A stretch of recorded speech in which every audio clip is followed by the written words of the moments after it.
Welcome to Mzansi News Hub. Breaking news. Fresh developments have emerged at the Madlanga Commission. Counsel for Suliman, Carrim, Kameel, Premhid told the Commission that Carrim'S legal team does not oppose an independent medical examination. The submission comes as the Commission continues to examine issues surrounding Carrim'S medical condition and related evidence. What impact could this have on the Commission's findings?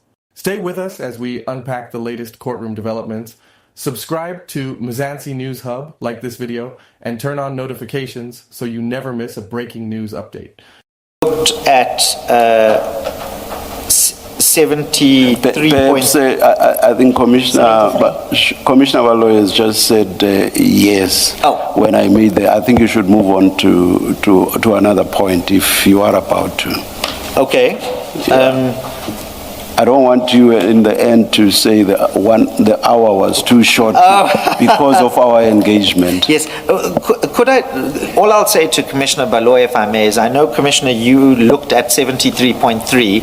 When you probably have looked at it already, but the way in which I would look at what he's saying in 73.3 follows on particularly 73.1 and 73.2 on the same page. Yes. But as it relates to that earlier statement, which is where the chair and I started about a compelled examination. And I think what he's addressing in those circumstances is what the deleterious effect of a compelled imposition of a third-party medical practitioner would be for what he is doing, but not to say that that's a total out-ruling of less intrusive means, provided that whatever the less intrusive means are, plays a suitably respectful role of him as the treating doctor, which I said at the very beginning, even the Commission's own expert accepts that that's the role to be played by his treating doctor. Okay, I understand. Thank you. Thank you, Commissioner Baloy.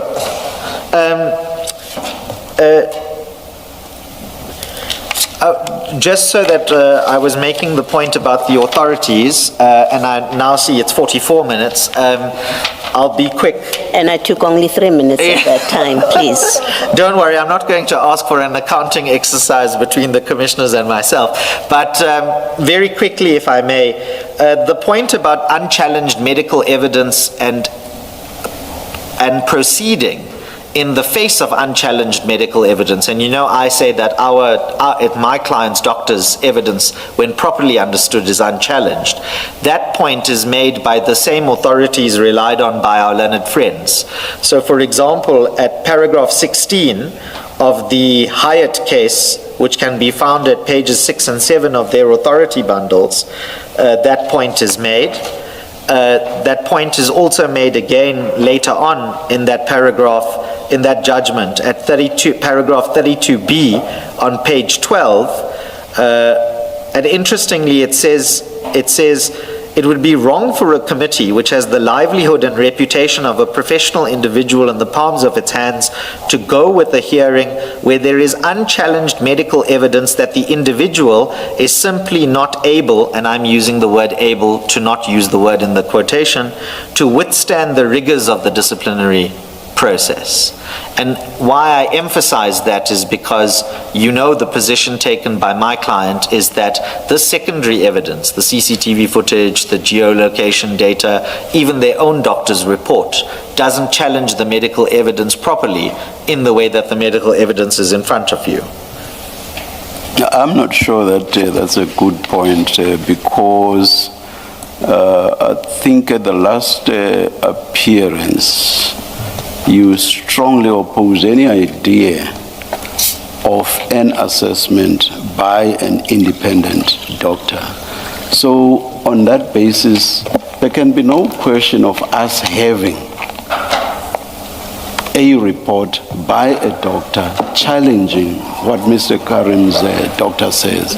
So we all understand why there is no opposition. No, it's not as if with an opportunity available for another doctor to counter this doctor's report, no counter was furnished. It's on that basis that I feel that's not a strong point at all. I respectfully disagree with you, Chair, in the following two respects. On the last occasion, it was not that I had any objection to an independent exam being performed. It was whether or not it could be compelled and whether or not any inference could be drawn. That boils down basically to the same thing, because in expressing your view that compulsion was not possible, the upshot of that was that you were opposing. That was opposition. And you even, that was the context in which you referred to the rule in the context of civil proceedings. You said, you questioned our power. Correct. Our legal power to even compel. Correct. That's opposition. So yes, I don't understand. But then you and I landed on the agreement that no adverse inference could be drawn if it's a voluntary process. That's something else. No, but that's the point I'm making. The point I'm making is my opposition, so to speak, at that time, in the way in which we understood the Commission's case, was on the issue of the compelled examination. What I'm saying in response to this issue as a continuation of what just happened between yourself, Chair Commissioner Baloy, and myself as well, is that if the voluntary examination is the mechanism, with the interposition of Mr. Carrim'S own doctor or not, then that would be fine, because that also means that no adverse inference can be drawn if he declines to not participate in that. That's where we landed last time. No, you never.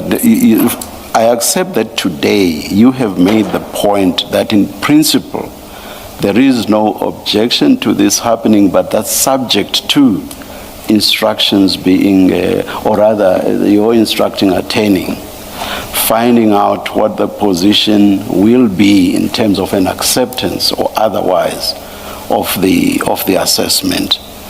You are saying something like that for the first time now. On the previous occasion, you strongly argued against it, making the point that we simply do not have the power. And you distinguish the fact that we do not have the power by making reference to the power that a high court has in civil proceedings in terms of the rules. At no stage did you ever get to a point that said, no, we are amenable to we are voluntarily amenable to an assessment by another doctor. You never got to that point. Because the debate didn't get that far, with due respect. Where we ended, and we were having a general conversation, is that I ultimately accepted that if it were a voluntary process and that no adverse inference could be drawn as to the participation in that voluntary process, but that's where we left it. But Mr. Premhid, did you, because more than one letter, in fact, at least two that I remember from reading these papers for this postponement application, more than one letter was written to Mr. Carrim'S attorneys requesting him to avail himself for an assessment by an independent doctor. Initially, there was no response. And was there a response the second time around? I'm not sure. But here, in open session in this commission, what we got was the vehement argument by you against that as a possibility. That's all that we know. So for you to suggest that, however, there could have been the possibility of a voluntarily agreed to assessment comes as a complete surprise to me, because the attitude throughout, especially in the face of the two letters that were specifically asking for this assessment, what you say now simply does not accord with that history. That history culminating in your argument before us here. If Mr. Carrim was prepared at all to subject himself to the assessment, we should by now have received something from him or his attorneys saying that here I am willing to subject myself to that assessment that the Commission's attorneys have asked for more than once. So I don't understand your argument. insofar as it relates to the possibility of Mr. Carrim subjecting himself to the assessment voluntarily. I do not understand that part of your, not in the face of the history I'm referring to. No, I accept that, and I'm not going to try and relitigate that history now. I think I'm going to go and read the transcript, because at this stage I'm going to respectfully say recollections may vary, and then I can come back to you and reply and clarify that as needed, because as I say, I remember the debate having happened slightly differently, and it was on the characterization issue about voluntary or compelled, and it didn't go beyond specifics about what if it's voluntary, then what is the instruction, in the way that it was put to me today. And in light of the new evidence that has come about less intrusive means, that's why I gave an in-principle answer subject to my instructions. But I'll read the transcript and I will come back, and if I'm wrong about that, then obviously I will be wrong and I will apologize to the Commission accordingly. But if I can move on. Just to protect myself from a full-on egg on my face, let me say I'm also only human and fallible, so my memory may also be inaccurate. Please continue. Yeah, well, that's why they have appeal courts. They can correct the lower court judge's memory. But no, Judge, thank you. I accept that.